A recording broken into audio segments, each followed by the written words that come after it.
An architect's life is full of paradox and compromise. They answer to not one but two callings, their own vision and ambition for the project and the will of the client. If balance is not achieved, a concept may just remain a concept.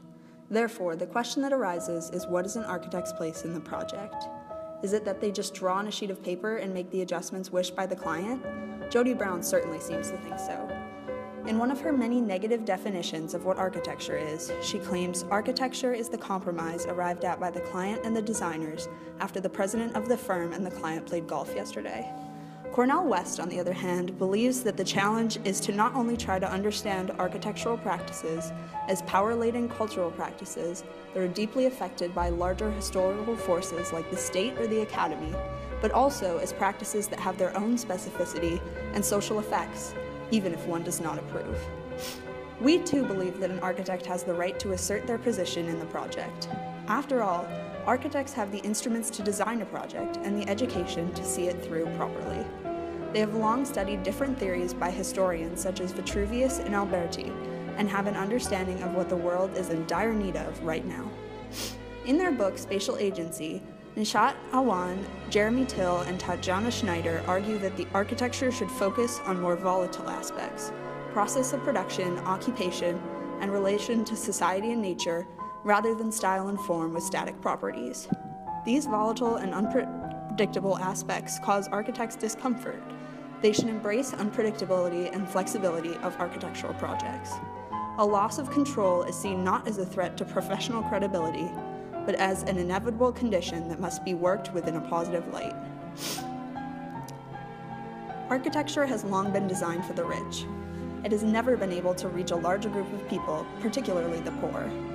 There have been many instances where there have been ethical architects who have tried to provide for the not-so-fortunate, but have failed to do so.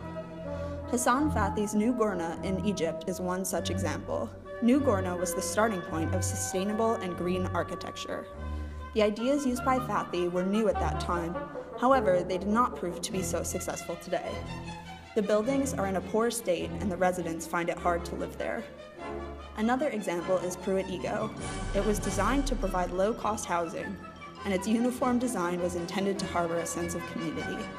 However, the project fell victim to vandalism and defacement, and was eventually demolished. Due to a lack of necessity, support, and funding, it may seem that ethical architecture is not possible.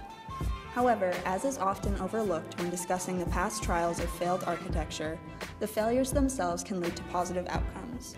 In the early 1970s in New York City, through the turmoil of heavy gang violence and a growing crack cocaine industry, a silver lining began to form in the low-income housing projects. There and then, hip-hop culture and rhythm slowly began to resonate from the corners of New York City. Beginning with DJs in the South Bronx and extending to kids living in nearby housing projects, hip-hop was born from the underground. In the coming years, reputation and community identity grew as influences in the music. This sense of identity was very strong among the housing project youth, and Queensbridge, a famous project in Queens, New York, quickly gained popularity in the hip-hop community. In 1985, Queensbridge bass producer Marley Marl and rapper MC Shan released a track entitled The Bridge. It spoke of the struggles and loyalty they attributed to their life in Queensbridge. However, the song's lyrics were then misinterpreted by rappers in the South Bronx to state that Queens was hip-hop's birthplace. This, of course, resulted in a diss track to Queensbridge and another diss track back at the South Bronx, and eventually, remarkably, resulted in a 20-year dispute known as the Bridge Wars. The Bridge Wars and the rappers involved did not gain an extensive amount of lasting popularity. However, the influence that the feud left stirring in the streets and public housing of New York City in 1985 defined East Coast hip-hop's future. Growing up in the Marcy houses of Brooklyn, Sean Carter witnessed a family friend's murder at age 9. Due to difficult circumstances, he started dealing crack cocaine at just 13 years of age. Sean Carter was 16 years old and living in the Marcy houses of Brooklyn when the Bridge Wars began. At the time, he used rap to escape the violence and drugs around him, and continued to turn to hip-hop to keep himself sane. Sean began his professional career 4 years later under his stage name, Jay-Z. In an interview with Oprah, Jay-Z spoke of how the Marcy houses helped him.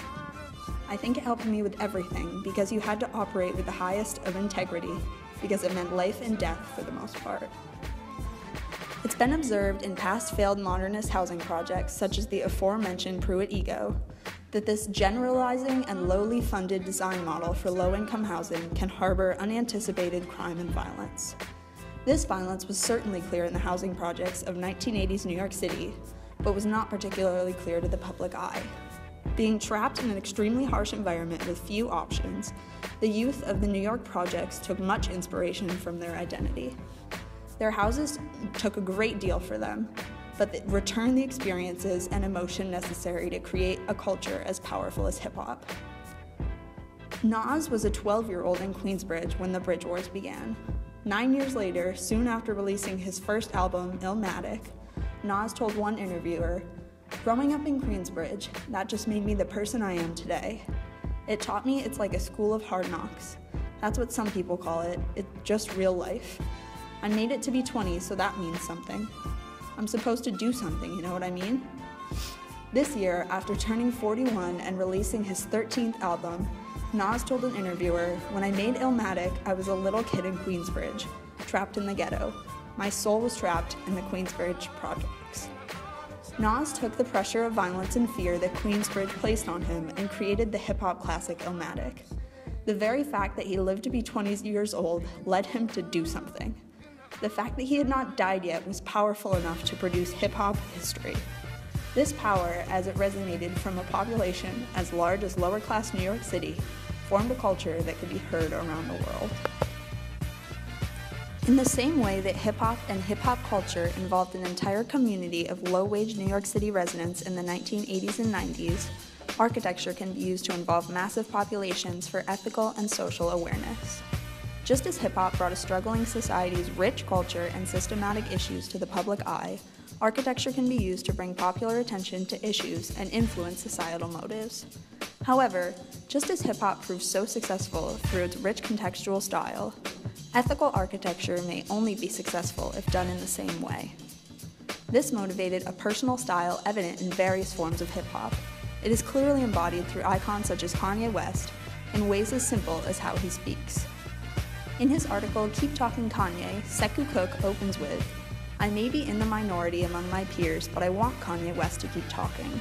Despite the many who despise, disparage, or dismiss him, unwilling or unable to properly digest what he's saying, consuming bite-sized quotes and late-night parodies instead of engaging him in intellectual discourse, I want him to keep talking, because when Kanye West talks, people listen."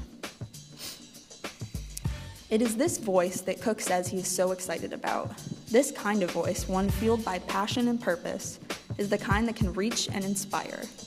Cook continues, "What gets me most excited is the vision of a whole new generation of kids personally inspired to explore all aspects of their creativity, who have discovered the unlimited potentials of the architectural discipline because they listened to something Kanye West said with passion and conviction."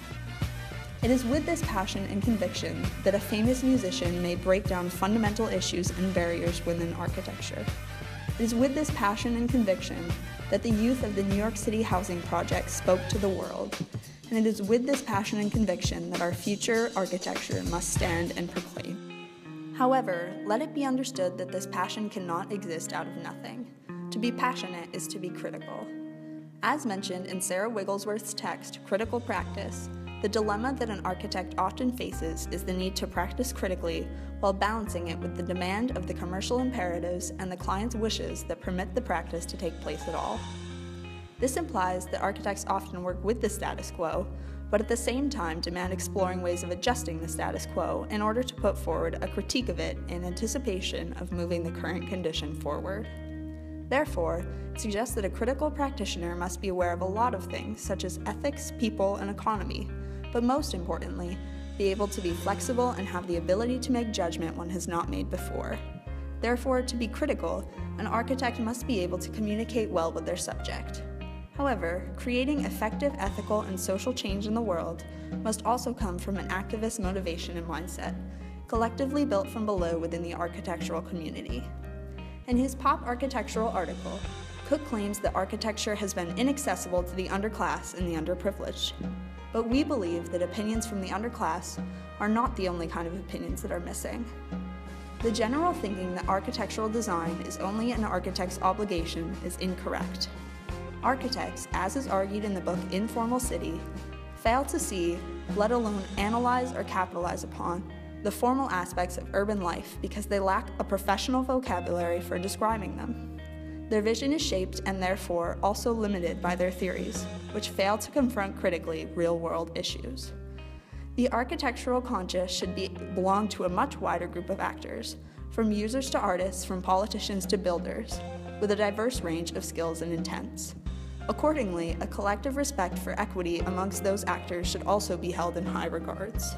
Laurie Brown's Feminist Practices argues the idea that feminist projects do not need to be female-focused or gender-specific, but should instead embody the nuanced methodologies of the feminist movement, emphasizing the possibility of discovering far more than one assumes or anticipates. We agree with her. In the past, it was assumed that a woman's place was at home, but when women started working, it was found that they were just as capable as men. Architects like Zaha Hadid and Denise Scott Brown have inspired women from everywhere to pursue what they desired to. Brown asserts that not only should feminism be used as a tool to make architecture a more inclusive field, but that its ideas should be used to allow for the creation of more conscientious design.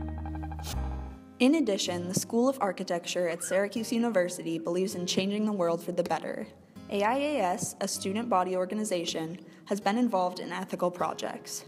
Through Freedom by Design, they created the Perch Play Treehouse, which was designed as a treehouse classroom for children with special needs. It was nested in the vicinity of nature so that these children would be able to interact with the environment while being safe.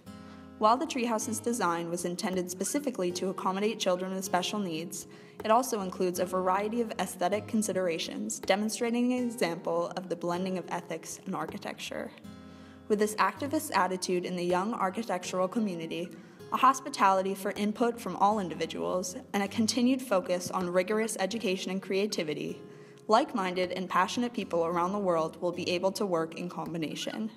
And it is through this combination that the architecture of the near future may reap the benefits of today's youthful and growing ambition to design with conviction.